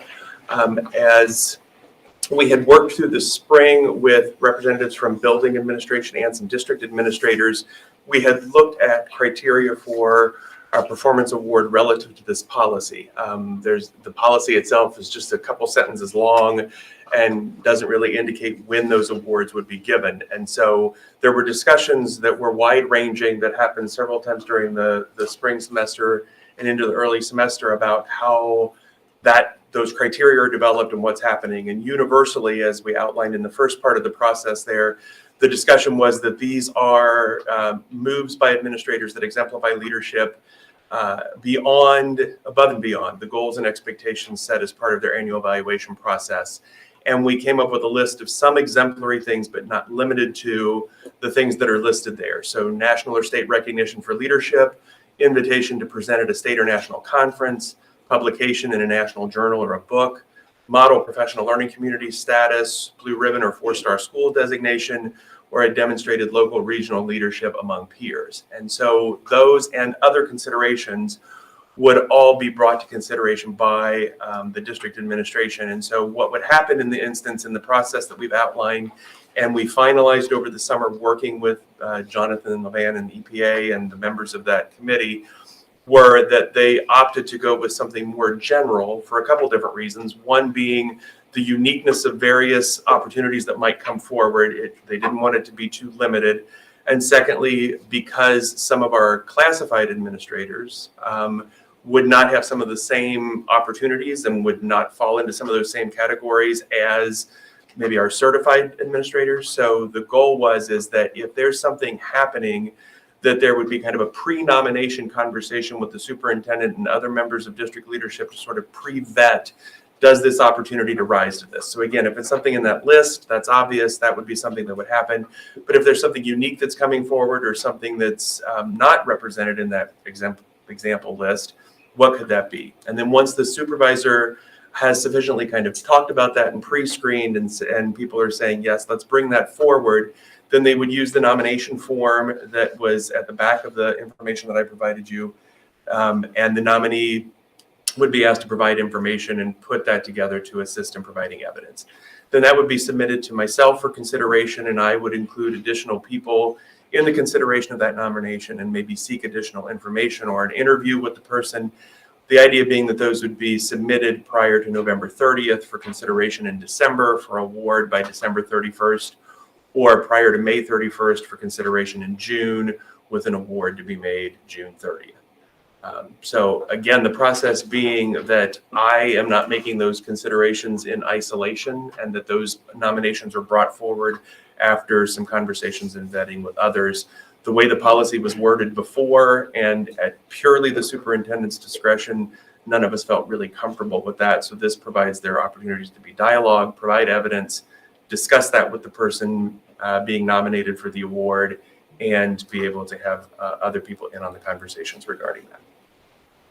What we would like to do with this is that we would explain this in the upcoming December principals meeting and make this available beginning second semester, that for any person that has such above and beyond performance in a particular area, that they could be nominated during the next semester, and the first of these awards could be given in June.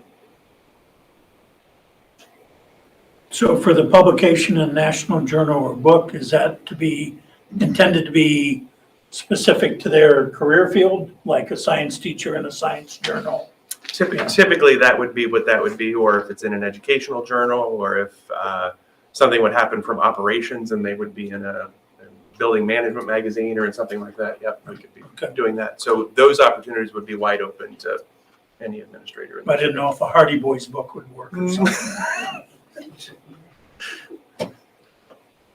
Is there any other discussion? Is there any questions or comments from the audience? Okay, Mr. Thorne.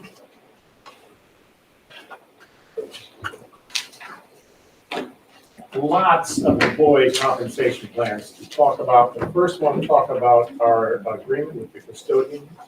As you know, our custodians are represented by AFSCME, and we are in the middle of a master contract that has a 3-year duration to it.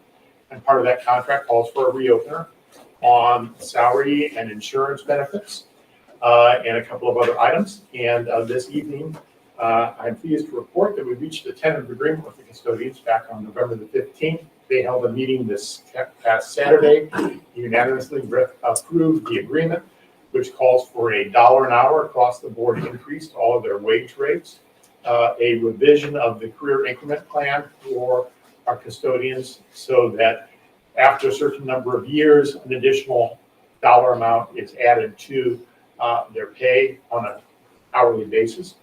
And we are seeking your approval of that reopener this evening. Move to approve. Second. Is there any discussion? Is there any questions or comments from the audience? All in favor? Aye. Opposed? Motion passes. In addition to meeting with the custodians, we have been meeting, members of the administration have been meeting with pretty much every other employee group in the district, with the exception of our teachers, and have proposed revisions to board compensation plans for food service employees, mechanics, bus drivers, bus helpers, support staff salary, which are actually our maintenance employees, executive assistants, paraprofessionals, technical assistants, registered nurses, social workers, employees in miscellaneous positions, therapists, employees in technology services positions, permanent substitute teachers, and LPNs. The way the increases are broken out varies between a couple of different groups. For both our food service employees and our paraprofessionals, we are recommending a $1.25 an hour increase for those employees. We are also recommending a revision to their career increment plan, which would increase the career increments available to them at 5 years of service, 10 years, 15, and 20 years of service. And that's true for a number of other employees as well. For mechanics, bus drivers, bus helpers, maintenance, technical assistants, and other hourly employees, we're recommending a $1 an hour increase for those employees. Also, depending upon their plan, a change to the career increment plan for them, as well as changes to foster care leave, parental leave, a couple of changes to jury duty leave, and bereavement leave. For our salaried employees, predominantly the recommendation is for a $4,000 increase to their annual salary or to their salary range. And for our social workers, we are recommending that their current salary schedule be replaced with a salary schedule that is equivalent to the salary schedule for our certified teachers. and Lindsay Brander and a group of social workers are working on how to replace our social workers on that salary schedule. Those changes will actually go back to the beginning of the school year, which will put them on the same schedule or cycle as our certified teachers. So we're recommending all of those compensation plan changes this evening and asking you to waive second reading. Is there a motion? Move to approve.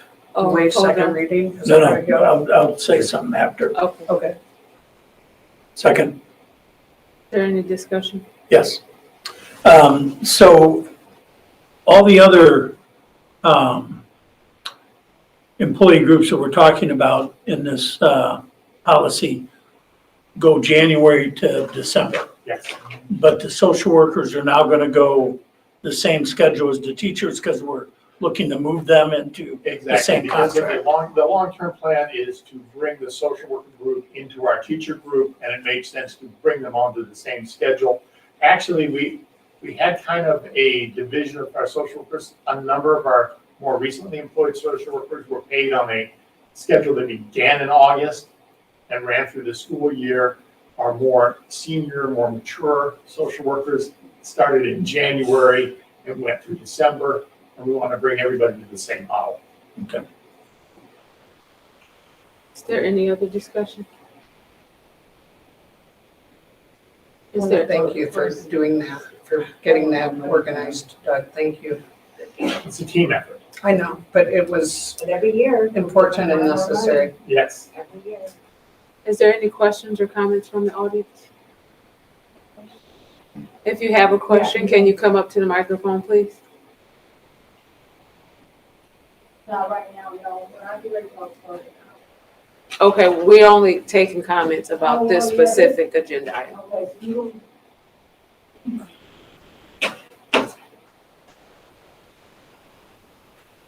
Hi, Hello. just, want to say something about our attendance. I work for the transportation department as a bus driver.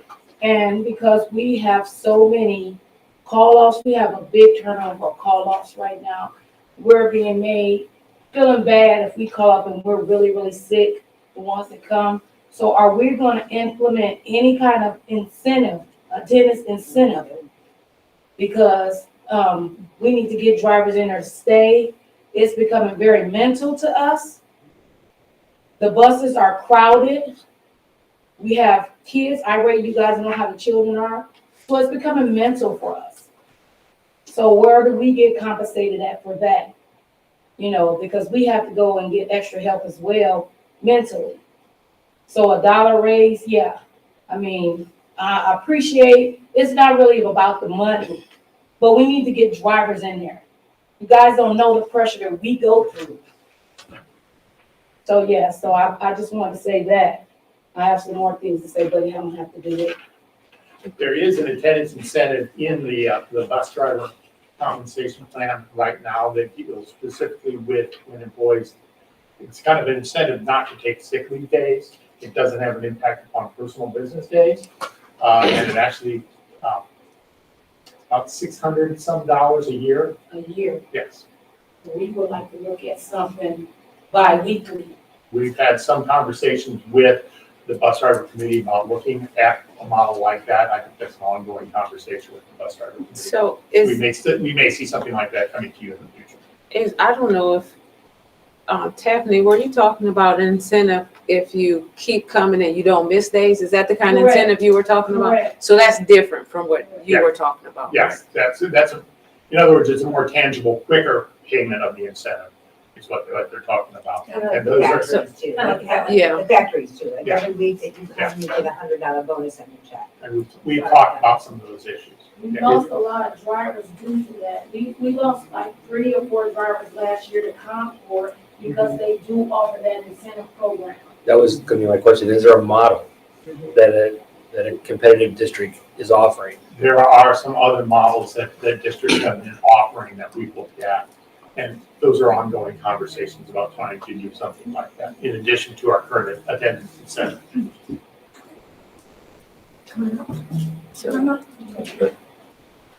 It's your time. I'm also a bus driver, and when I started here almost 7 years ago, there were 120 bus drivers. And we had mechanics driving and some off the staff driving as well. We now have 94 drivers, maybe less.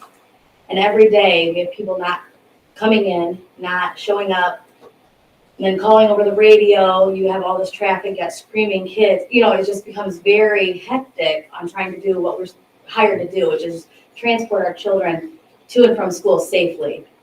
It's a matter of safety when we are throwing these 20 students on this bus, these 20 students on this bus, and these 20 students on this bus, and those drivers don't know who these students are. So yeah, we're going to drop them maybe at a group stop, but so we need something to bring these drivers back. We need to get them here and keep them here. That way, we aren't going through this and having issues every single day.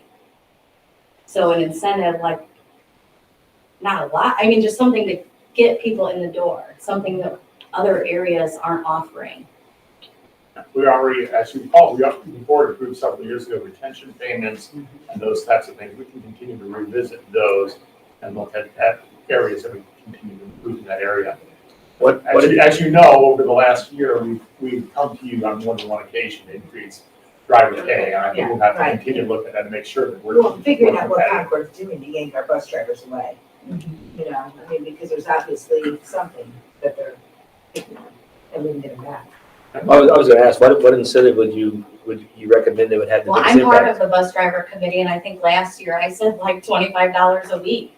If you met, because the problem with our current attendance bonus is that if I call in because I have 3 puking kids at home, I miss one day of work.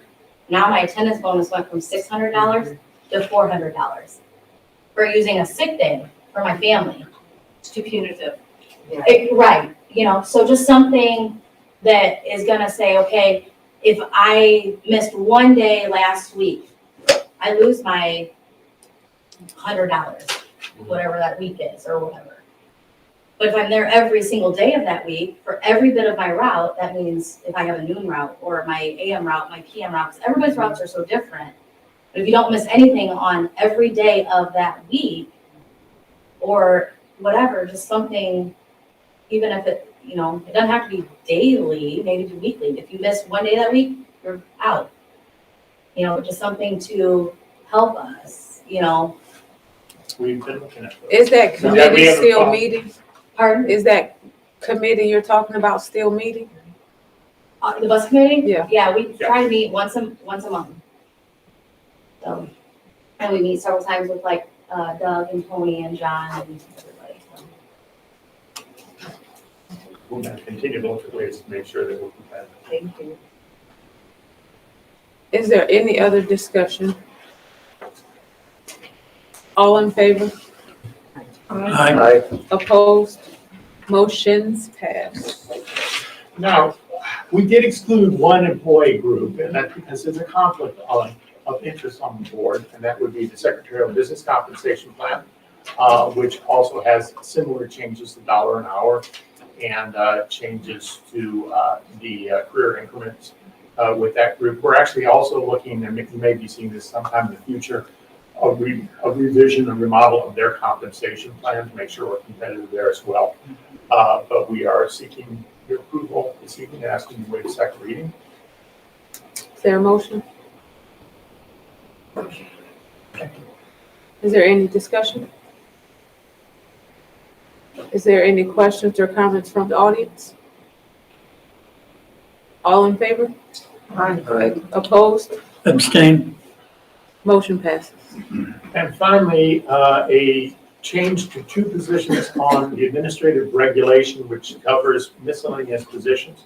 And that would be an increase in the level of compensation for both substitute custodians and food service substitutes. Since it's administrative regulation, we don't need board action on that, but we want to point that to you. And here, if you have any concerns or thoughts related to that. Is there any discussion? Is there any questions or comments from the audience? Thank you, Doug. Thank you. Doug, I just have a quick comment and just food for thought. As I was going through the master teacher contract, we had those conversations, and going through all of these, there's an immense amount of complexity Yes. in these, and I'm just wondering, what can we do, is there anything we can do to simplify, to just, make, there's so many different categories, there's so many different things, how can we simplify it? And then I think about our payroll staff, and what this is doing to them and the concept, and it's so overwhelming and mind-boggling. That's one of the things, you raised an excellent point, and it's one of the things we're really trying to work on. For example, the career increment schedule. We used to have multiple different career increment schedules for each employee. We're trying to get, and this is one of the things that Maggie has been stressing as the director of HR, is to really get to the point where as many things as possible are consistent across all of the employee groups. I can think of, for example, our severance language differs from employee group to employee group, and trying to get to a level where there's that same level of consistency. We talked about the attendance incentives. We have probably 4 or 5 different models of attendance incentives across the district. Finding one that works effectively for all groups, but also doesn't overwhelm payroll in terms of trying to process those attendance incentives.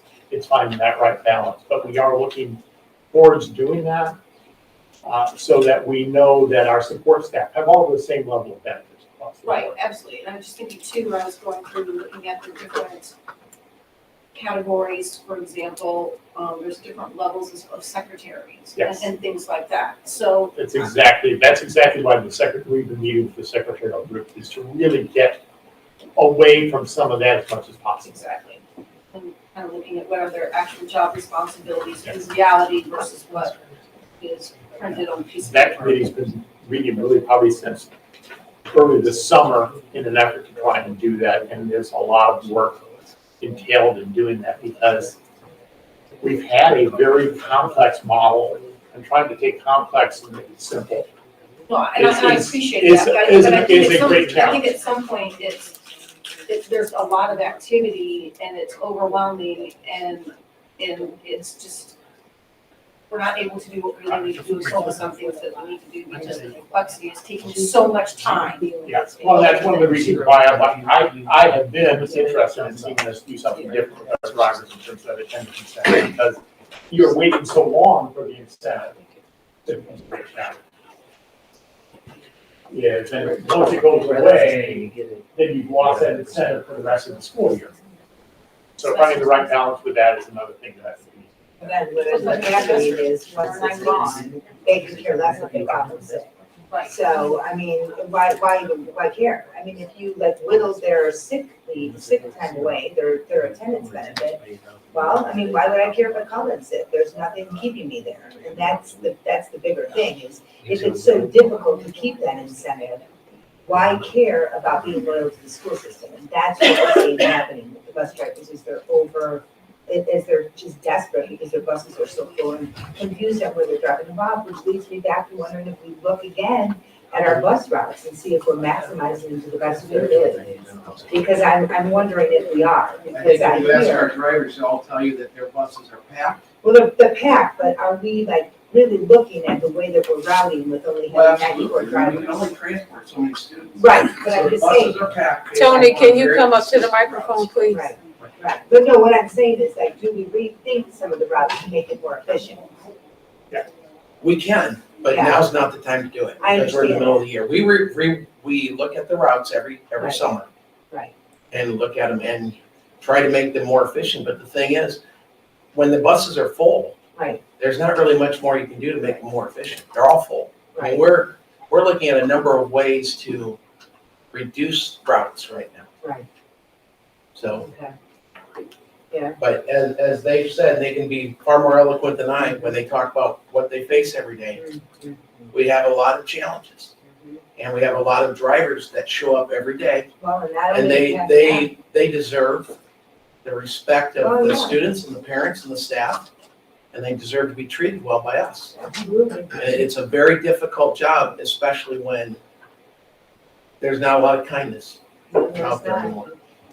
Especially So- accusations day after day against them, it's not very fair, and then the truth doesn't. But we do look at those routes, but right now, all of our routers are out driving every day. So, Yeah, but my thought is if we do something better to take care of them financially. right, well, absolutely, but that's different than efficiency and routing.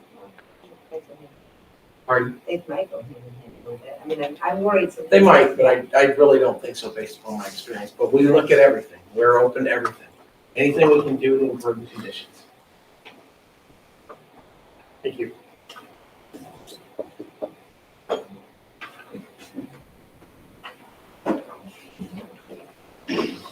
Good evening. Good evening. I haven't been spending your money again. The October financial report, the business office would like to report our cash balance was $32,108,736.44. Education fund and operations fund that you have detail on do show improved cash balances at this point in time, 10 months into the year. So we're doing all right. If I may, I'll move on to the insurance report. October was a heavier claim month than prior year October.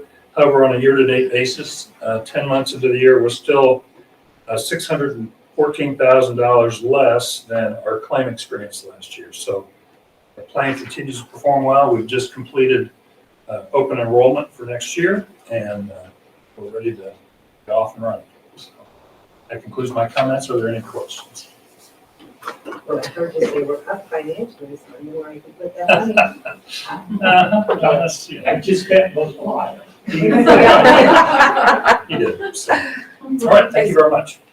Is there any, hold on, Kevin. Is there any questions or comments from the audience?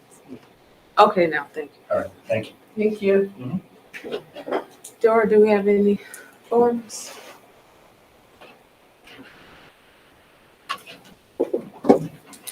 Thank you. Tappy?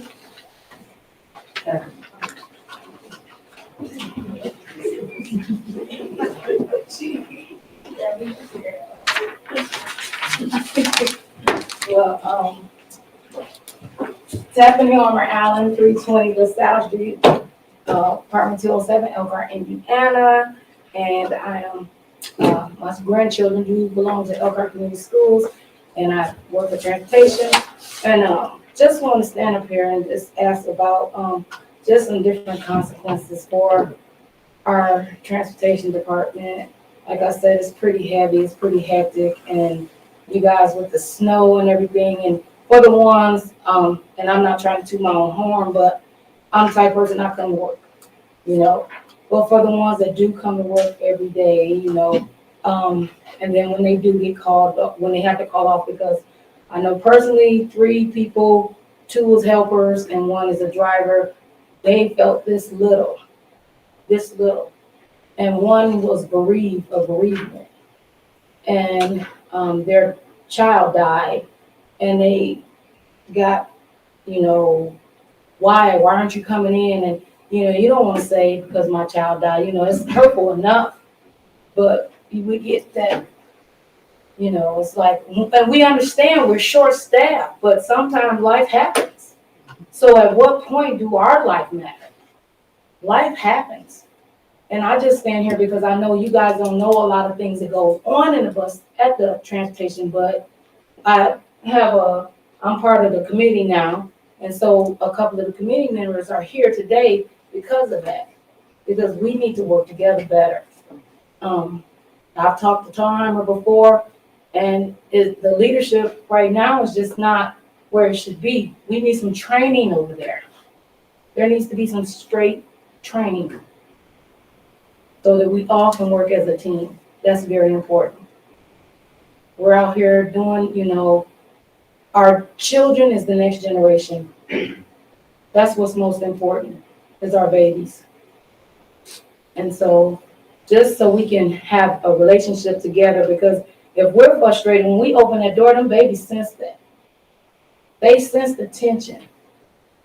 If I have a helper on my route, if me and my helper have an attitude together, they sense all of that.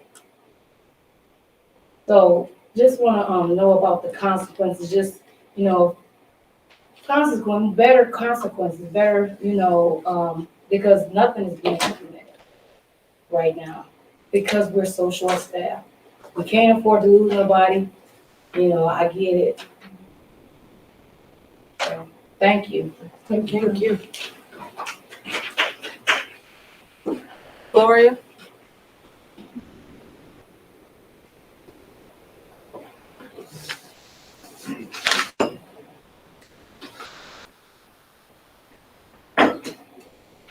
I'm nervous already. My name is Gloria Pace. I live at 600 Capitol Boulevard. I want to start my time off. I had a different agenda, but Mr. G said something that caught my attention. He says, we deserve to be treated with respect. And I just want to say incentive is good on a job and all that. That's all good. But when you're not treated with respect, incentive doesn't mean much to me. That's me personally. We have some issues in the transportation department that needs to be addressed. Because we have a lot of policies that go forth, but they're not in writing. And it's just seemed like they're made up as the issues come about. So I'm here to ask, that we learn to look at or put in place some policies so that you can't come and deny me what I've earned. The incident happened, I bidded on 2 routes, and because they could not get a hold of me on the day, was a non-working day, I was denied those bids. And I just don't, if you appreciate my incentive, me coming to work every day, and then it's like, we try to discuss it, but it's your way or no way. And that's how I felt when we, at the end of all of that, it was their way or no way.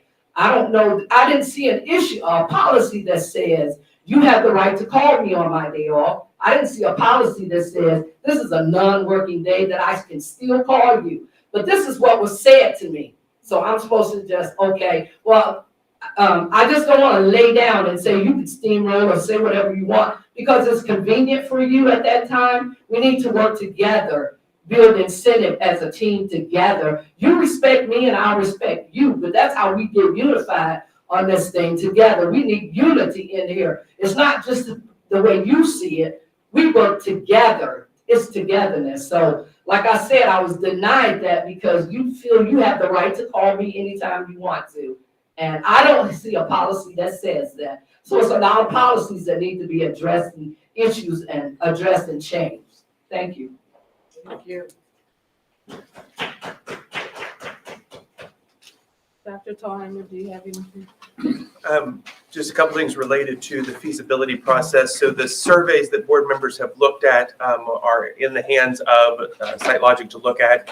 And Dr. Jarman will be reaching out most likely specifically to Ann, but to other board members as well who would want to be in on conversations about looking at those questions and answering some of the questions related to those. I had contacted him right before the board meeting and had a conversation with him earlier today. And then on December 1st, reminder for the board members who would be attending the key committee meeting that's at 6:30 here for members of the key committee that would be here. The other thing that I would say is just that as we've hit this point in the semester, and I know that things are very busy as we get to the end of it, I just have a great thank you to all staff who've worked really, really hard on a lot of things. And I think as we've shared over the past several weeks, the work that we've been doing on curriculum and the essential standards and the prioritizing of those standards, now we're looking at proficiency maps. There's a lot of momentum and a lot of work being done across a lot of fronts. Just recently, the PLC coach, Cheyenne, shared some work that had been done around 3rd grade, and it's a lot of great work that's happening to have our folks really dig in, know the standards and know that. So a lot of things happening around our plan for teaching and learning that's carrying on and do that. And so I know as time gets busy and people are looking to the end of the semester, that there's a lot of that building and people are feeling that, but there's a lot of good stuff that's happening. So I just want to say thank you to everybody for that work and the work that's being done on the e-learning days. Is there anything from the board? Yes. I would like to highlight another former Lion who is carrying on our flag and making us proud. Logan Davis, who graduated last year in the top 10 of his class, is a swimmer at Manchester University. This past weekend, he broke 3 personal school records and 1 relay record. Of course, one of his records was broken 2 minutes later by another swimmer, but he had it for 2 minutes. So our Lions are out there making their mark in the world and making us all very proud. Thank you for sharing that, Rocky. Any other comments from the board? Well, I think we'll be back before the hot runners do their thing, maybe not, so good luck to the hot runners. So, they're official. Continued success to our girls' basketball team. All right, meeting adjourned. Everybody have a happy and safe